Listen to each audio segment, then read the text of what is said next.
जय हिंद दोस्तों, स्वागत है आप सभी का आपके अपने YouTube चैनल जैकपुर पे। तो आज का ये वीडियो काफ़ी इंपॉर्टेंट होगा आपके फाइनल एग्जाम के लिए, जो आप लोगों का 25 तारीख को होने जा रहा है। तो वीडियो काफ़ी इंपॉर्टेंट है। इसके पहले भी हमने सेट 1 सेट 2 करवा दिया, ये इसका सेट 3 होने वाला है। और लास्ट में हम आपको सब्जेक्टिव क्वेश्चन भी दिखाते हैं जो इंपॉर्टेंट होता है, तो एक बार उसको आप लोग को देख कर जाना है। सबसे पहला सवाल आपके स्क्रीन पर आ चुका है। पहले सवाल में आपसे बोला गया है कि वियना कांग्रेस की मेजबानी किसने किया था। तो वियना कांग्रेस की जो मेजबानी किया था वो ड्यूक मेटरनिक ने किया था। ऑप्शन नंबर ए हो जाएगा। दूसरा सवाल है कि जलियांवाला बाग हत्याकांड की घटना कब हुई थी। तो जलियांवाला बाग हत्याकांड की घटना हुई थी 13 अप्रैल 1919। ऑप्शन नंबर बी इसका करेक्ट आंसर होगा। अगले सवाल पे आते हैं कि पूना एक्ट किनके बीच में हुआ था। तो पूना एक्ट जो हुआ था, यानी पूना पैक्ट समझौता जो हुआ था, वो हुआ था आपका गांधी और अंबेडकर के बीच। अफ्रीका में रिंडरपेस्ट प्लेग नामक बीमारी कब फैली थी। तो ये जो बीमारी फैल गई थी, ये फैली थी आपका 1890 के दशक में। यूरोप में कागज़ बनाने का जो पहला कारखाना था वो कहाँ पे खोला गया था। तो यूरोप में कागज़ बनाने का जो पहला कारखाना था वो खोला गया था आपका, ऑप्शन नंबर है, इंग्लैंड में खोला गया था। बृहद उत्पादन की नीति किसने अपनाई थी। काफ़ी अच्छा सवाल है। तो हेनरी फोर्ड ने अपनाया था। नेक्स्ट है, सेडमिया पिडमाउंट का शासक कौन था। तो सेडमिया पिडमाउंट का जो शासक था वो था आपका Victor Emmanuel. Option number C. Vienna congress के पश्चात फ्रांस में पुनः किस वंश का शासन स्थापित हुआ था।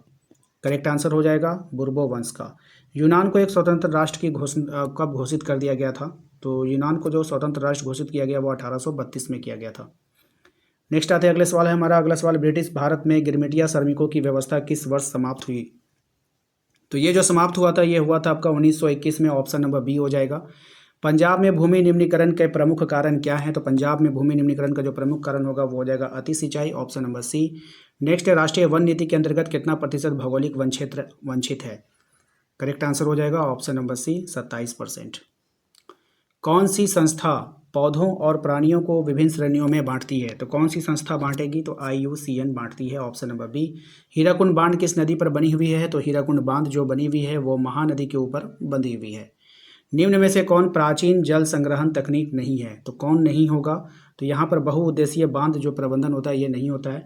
रेशम कीट पालन क्या होता है। रेशम कीट का पालन क्या होता है ये बताना है। तो ये सेरीकल्चर के अंतर्गत होता है। वो प्राकृतिक समरूप तक जिनकी निश्चित आंतरिक संरचना है वो क्या कहलाती है। ठीक है, करेक्ट आंसर हो जाएगा आपका खनिज कहलाएगा। वस्त्र, चीनी, वनस्पति तेल जो कृषि से अपना कच्चा माल तैयार करते हैं क्या कहलाते हैं। तो इसको हम लोग कहते हैं कृषि आधारित उद्योग कहा जाता है। नेक्स्ट आते हैं अगले सवाल पे। अगला सवाल है कि दो देशों के मध्य व्यापार को क्या कहा जाता है। तो दो देशों के मध्य जो व्यापार होता है उसको अंतर्राष्ट्रीय व्यापार कहते हैं। Option number B. भारत का सबसे प्राचीन कृत्रिम बंदरगाह क्या है। तो ये जो हो जाएगा आपका चेन्नई पत्तन। ऑप्शन नंबर बी हो जाएगा। 1970 से 1993 के बीच बेल्जियम के संविधान में कितनी बार संशोधन किया गया था।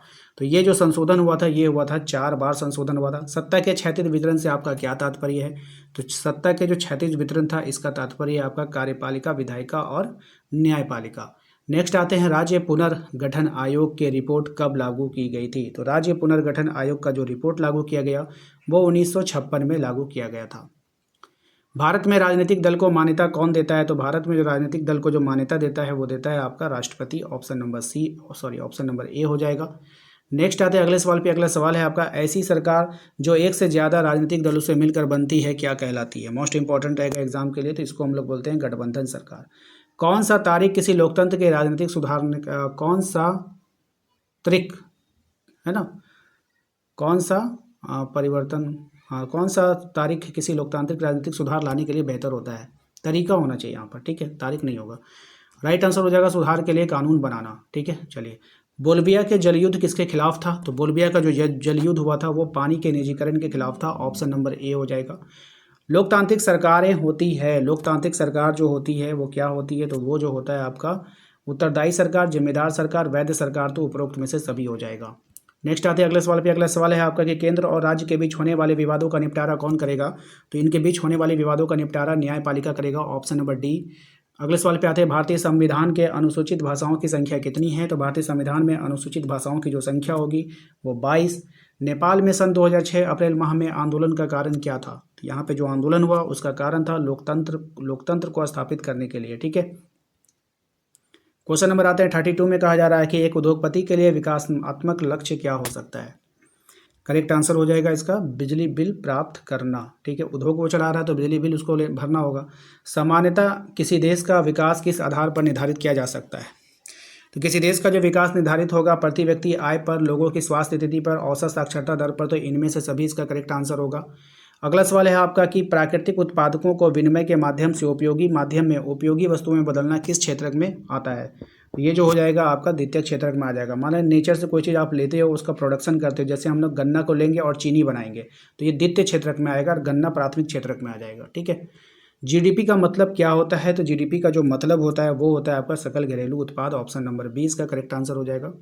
मृदा के निम्नलिखित क्या कार्य हैं? तो मृदा के जो निम्नलिखित कार्य होगा वो आपको यहाँ पे समझानी है।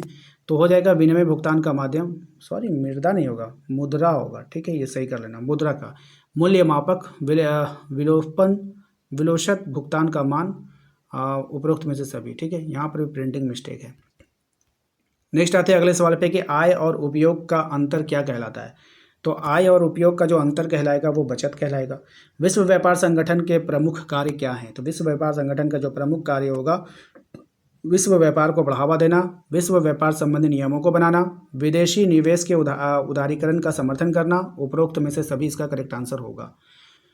वह संगठन जो अंतर्राष्ट्रीय स्तर पर उत्पादों को मानक तय करता है वो क्या कहलाता है? वो कहलाता है आपका ISO। शब्द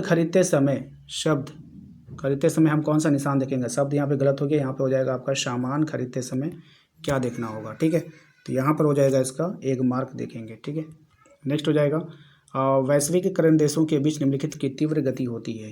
ये होती है आपका बताना है, माल सेवाएं, निवेश, तकनीक, तो इसमें से क्या हो जाएगा? सभी हो जाएगा। ठीक है, ऑप्शन नंबर डी। और यहाँ पर देखिए कुछ सब्जेक्टिव क्वेश्चन है, इसका आप स्क्रीनशॉट लेंगे और इसको देख लीजिएगा कि इसमें से आप लोगों ने कितने सवालों को कंप्लीट कर लिया है। इसको देख लीजिए और ये वाला देख लीजिए। ठीक है, और हमें कमेंट कर बताइए कि आपने कितना 40 ऑब्जेक्टिव में से आपने कितना सही किया, ये कमेंट कर हमें ज़रूर बताइएगा।